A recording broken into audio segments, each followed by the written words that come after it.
The recent economic downturn put pressure on Eisenhower Medical Center in Rancho Mirage, California to lower non-reimbursable costs without affecting patient care. As EMC examined its costs, its leadership team discovered unusually high pharmaceutical expenses. We don't really need to use Zosyn. In early 2009, EMC formed a committee including members from administration, IT, pharmacy, and infectious disease specialists. The group's purpose was not only to look at medication costs, but also come to grips with antibiotic resistance patterns that were appearing at hospitals around the country. To gain a better understanding of medication use, they transferred pharmacy data from McKesson's Horizon Meds Manager into McKesson's Enterprise Intelligence solution. This allowed EMC to analyze information using a variety of criteria, and it quickly revealed unusually high usage of two costly antibiotics. As an institution, we slipped into a bad habit of ordering broad-spectrum antibiotics routinely, even for uncomplicated infections.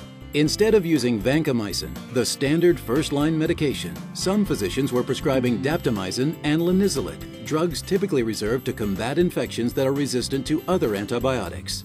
McKesson Performance Analytics enabled the committee to drill down to see how the drugs were being used and the conditions for treatment, as well as who was prescribing them. And by analyzing the target drugs with census data, they could calculate both total cost and cost per occupied bed. A lot of organizations like ours, we have a ton of data, but we don't have a lot of information. So it's a matter of finding that data and turning it into usable information and then changing behavior, then remeasuring that to really reinforce that behavioral change. The committee developed a protocol that restricted use of the two medications, and they met with physicians to explain the new rules and the reasoning. With the new program, EMC saw a significant improvement in care. Patients were no longer unnecessarily exposed to multiple antibiotics.